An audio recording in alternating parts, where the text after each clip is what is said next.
Genius Kids.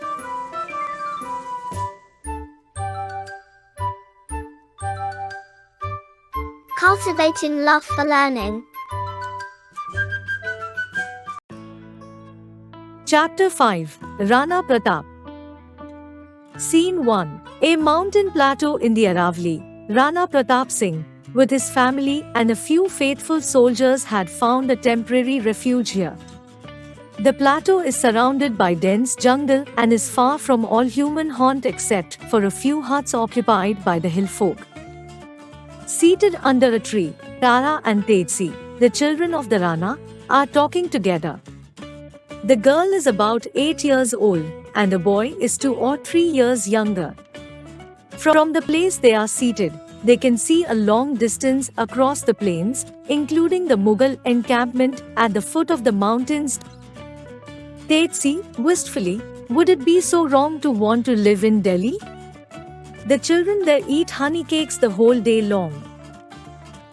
Tara, indignantly, would it be wrong? And you are Rana's son. Look out across the plains. As far as you can see and miles beyond stretches out Mewar, which all belonged to us until the Mughals came and with their great guns blew our forts to pieces. And yet you talk of Delhi, you greedy little boy. Word meaning: dense, thick, hot, to visit or appear frequently. Encampment, a large camp for soldiers. Wistfully, in a wistful manner. Tetsi, you want to make me cry. But see, you cannot. I am a Rana's son. I only meant if he was king of Delhi, I should like a honey cake, just one, suddenly. I am so hungry. Tara, don't cry. See, here's a cake. A child ran out when I was passing by a little hut all made of mud and grass, but very pretty. She watched me through the tangle of her hair, and when I smiled, fell down before me on her knees and cried, "Princess, giving me this." Tetsi, I don't know how she knew you were a princess, with not an anklet or a bracelet on you and your faded cotton dress.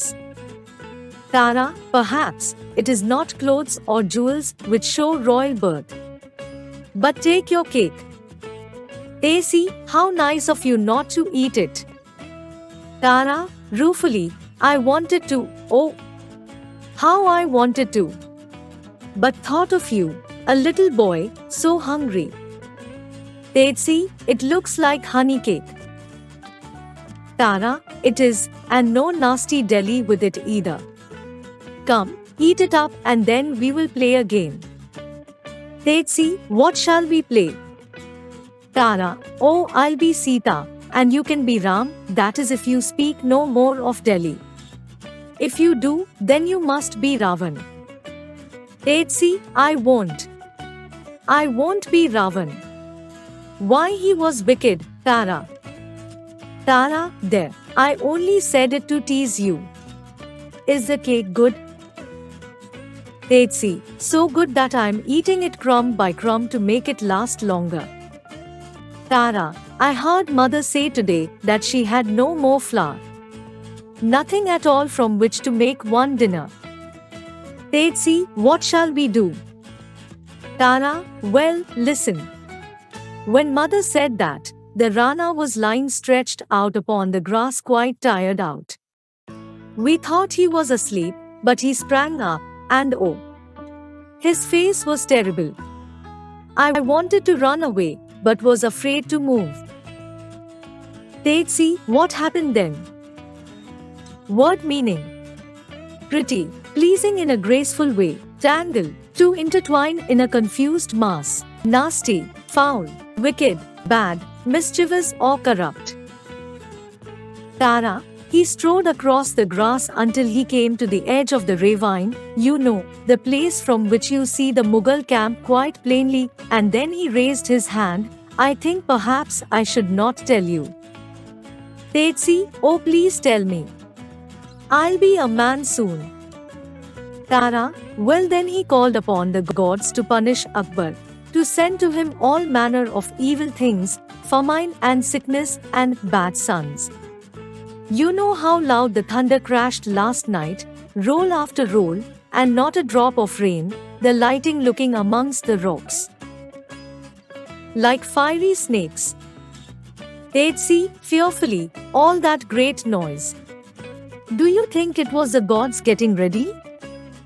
Tara, who knows? Nurse said so, but mother told her to be silent, knowing that I was listening. They'd see, then there will be no food today, not even for the Rana. Hides the last morsel of his cake in the bosom of his tunic. Tara, oh yes, there will be some food, for even as mother said there was no flour, Amar's wife ran up and whispered that she knew a way of grinding the grass that grows about here, cooking it into bread. She is so clever. Although born a princess, she cooks and sews and knows hundreds of stories. They'd see, she's just like Sita, grand and gentle too. Tara, I hope that Amar will not make her cry or send her off to some far jungle. They'd see, here she comes. Tara, Meera darling, we were saying how much are you like Sita. Meera, the girl wife of Prince Amar, joins the children and sits down beside them. Then with a teasing smile, she draws out from the folds of her sari a little book and pretends to read. Tara, now, Meera, that's too bad. Are not you going to tell us a story? You know that we can't read yet. Meera, smiling again, that is because you are lazy little things. They'd see, it is not really. Nobody has time to teach us. You see, we do not stay very long anywhere, in case Akbar catches us and takes us off to Delhi. Tara, in a sing-song voice, then you should have plenty of honey cakes, honey cakes, honey cakes. Word meaning: ravine, a deep narrow valley, famine, an acute shortage of food in a region. Morsel, a bit, pretends, to create a false appearance of something. Meera, don't tease him, Tara. Akbar will never catch you, don't worry. Prince Amar has a great sword, silver and gold. Rawat Krishan gave it to him. It once belonged to Rana Sangha, so you see we are all quite safe. I'll tell you a secret. The Emperor Akbar himself can't read. They'd see, I'll learn before he can. Meera, I'm sure you will. Shall I tell you story? Both children, yes. Please do. Meera, putting an arm round each child, now what shall the story be? They'd see, quickly, something about great battles. Meera, sadly, no. We hear enough about battles every day, those past and others to come. Tara, tell us the story of the little hare whose shadow falls on the moon when it is at the full. Meera, once, long ago, Meera tells a story. Tara, and that is why we see the outline of a hare upon the moon? Meera, the story tells us so. But see, children, the sun is setting. The Rana has ordered all to be within camp before daylight dies. She gives a hand to each child, and together the little group moves towards the camp. All that is left now to Rana Pratap Singh. Scene 2. Rana Pratap Singh, with the remnants of his followers, his family and their attendants, is encamped at the foot to the Aravali. It is dark, and the chain of mountain fortresses looms like an impregnable black wall above them. The royal ladies are resting after the fatigues of the march, and the Rana and his son Prince Amar stand together, withdrawn a little from the rest of the warriors. Word meaning: quite, completely, battles, combats between two armed forces, remnants, parts left over, attendants, a person who is employed to look after. Pratap Singh, speaking with calm bitterness, come, Amar, look your last upon the land where you were born. It was meant for your inheritance, and long have I striven and forgotten you. Look once again, then turn your eyes towards exile. This is the last phase of Pratap Singh of Mewar. Prince Amar, vehemently, Father, I would have fought until my sword had been broken at the hilt, or I had fallen dead, rather than leave our country. Pratap Singh, and so would I, my son, for what is life when exiled and stripped of all which made each day a fresh and fine adventure? Waves a hand towards where the ladies are places. But what of those poor women, the queen, and your newlywed wife, a gallant child but tender? Prince Amar, Meera. If I had died for Mewar, we had long decided that this good sword of mine should have set her free. Pratap Singh, shocked, that lovely maiden, you would have killed her. Amar, very proudly, yes, killed her so that no rough hand should touch her robe. She wished it, being a Rajput woman, and begged me with many tears never to leave her. Pratap Singh, with a sigh almost of relief, well, she at least is safe, and my dear queen the noblest woman ever given to man. Come, look your last, dear prince, the light is failing, then break your sword and lay it shattered as a last offering upon the tomb of your lost Mewar. Prince Amar, in great distress, what? Break my sword, Maharanaji. Do not ask me. It is the very one that Rawat Krishna gave me, bidding me be the first knight of the great Rana Pratap Singh. Pratap Singh, brokenly, good, noble, brave Salumbar. If he spoke so, then Amar, keep your sword, and I'll keep mine. I had intended to live the life of any private man, even turn shepherd and watch goats, as the great Sandar did. Prince Amar, cheerfully, and very badly, getting a cuff from his rough master. Pratap Singh, kings are not suited to be a shepherd's staff, though even they may learn. Well, Amar, your high spirits have helped my own, fallen so low that the vast desert stretching out before us might well have been my bier. Prince Amar, shyly, I'm glad you're comforted. But who is this approaching? An old man, a Brahman from his dress, and all his company are Brahmins too, no warrior among them. Word meaning: impregnable, unconquerable, fatigues, physical or mental exhaustion, exile, long absence from one's country, gallant, brave, courageous. Pratap Singh, strange, in these warlike times, an unarmed band. Perhaps they carry daggers beneath their robes. It seems they're friendly. Prince Amar, shall I ask their business? Here comes Rao Sakta. Moves forward quickly to meet Rao Sakta, the chief of the Saktavats, who is accompanying the Rana into exile. Uncle, who are these Brahmins by their dress? It's very strange that should seek the Rana at this late hour. Rao Sakta, Delhi, who are these? Why, nephew, pilgrims surely, who seek the safety of our armed escort. Even the desert might conceal a band of thieves or some sharp spy of Akbar. Prince Amar, laughing too, to steal from you. That would be clever.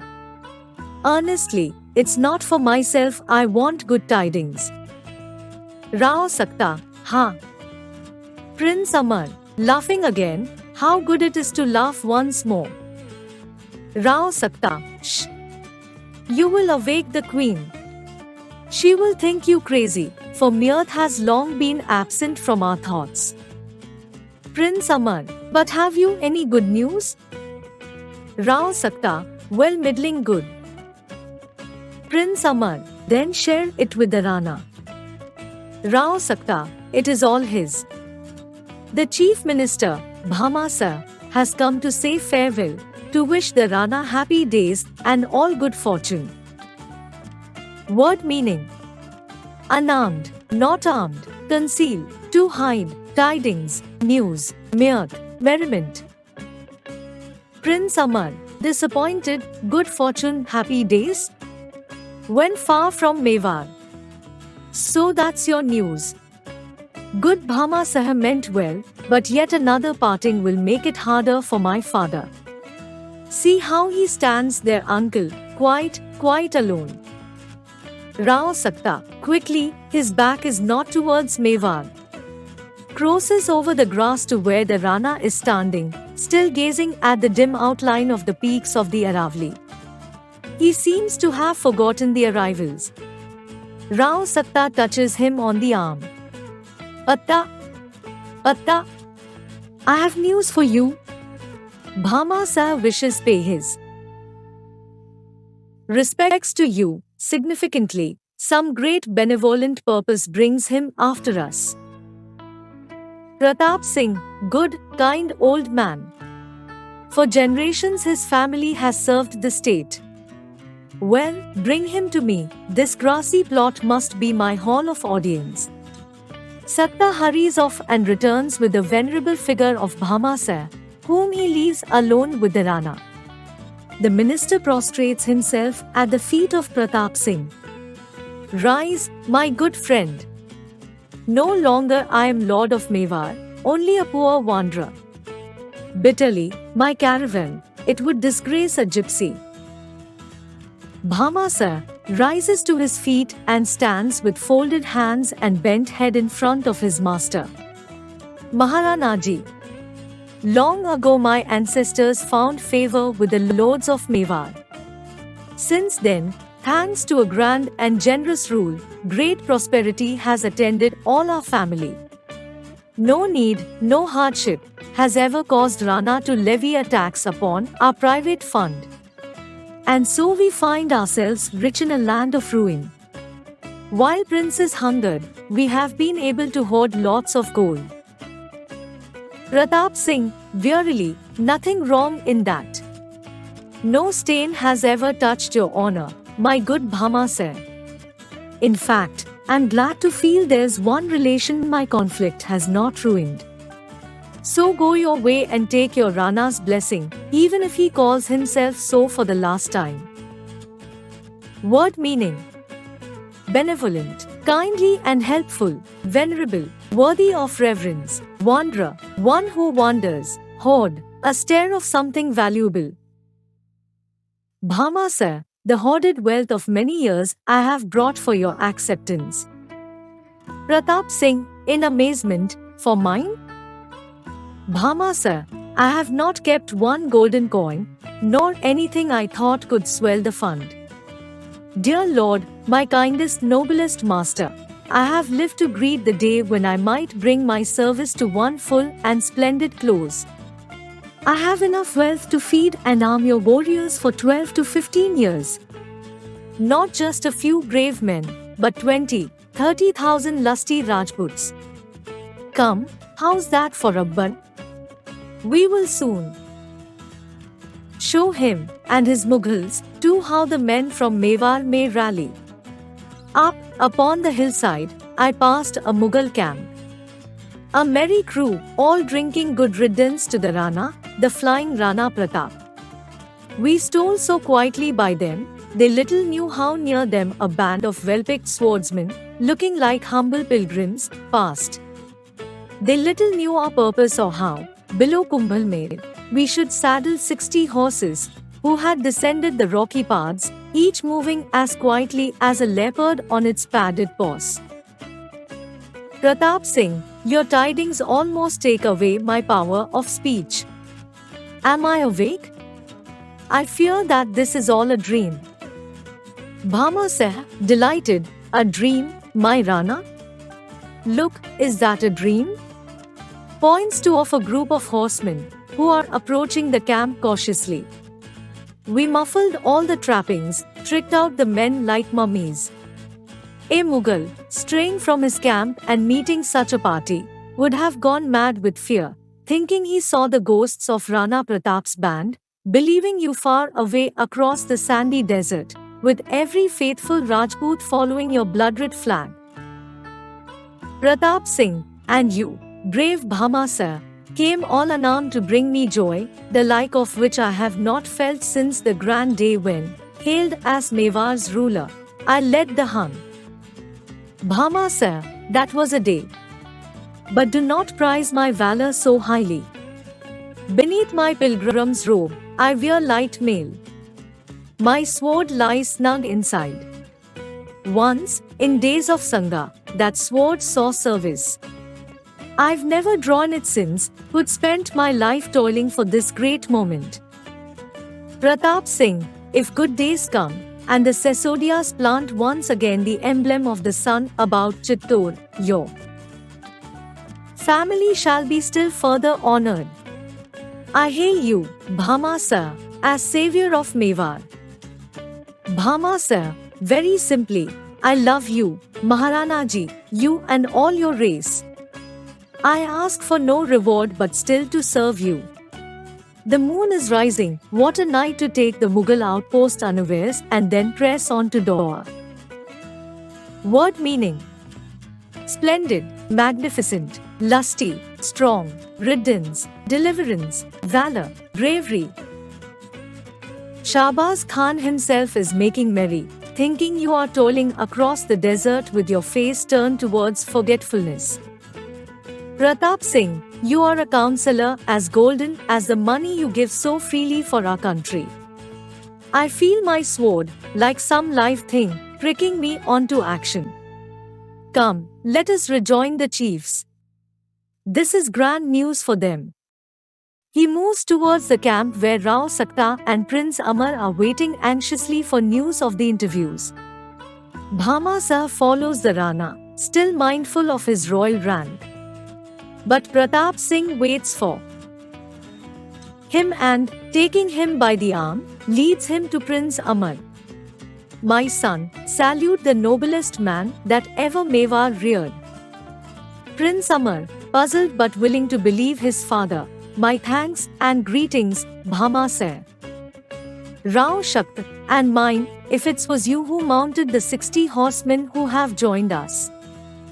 Bhama Sir, and 60 more for every mile between this camp and Dor.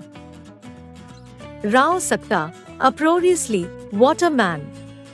If Akbar knew, he should barter half his captains for such a one. Why, Raza Birbal, whom there's so much talk about, is but a shadow of our shrewd Bhama Sir. Bhama Sir, dryly, we will see when this night's work is over. Maharana Ji, I ask leave of you to depart. You too have much to think of. At every mile are posted well-armed men. They know the signal. Farewell, and heaven be with you in your most noble purpose. With a fresh prostration, Bhama Sir takes leave of the Rana, and collecting his innocent-looking guard, returns the way he had come. As he passes the 60 horsemen, there is a clash of steel, and 60 swords flash out in the moonlight. Bhama Sir raises his hand as if blessing the swords, and then moves into the shadow of the rocks that overhang the mountain track and is lost to sight. Word meaning: toiling, to work hard and long, anxiously, eagerly, barter, to trade by exchanging some goods for other goods, shrewd, showing common sense. Like, share and subscribe.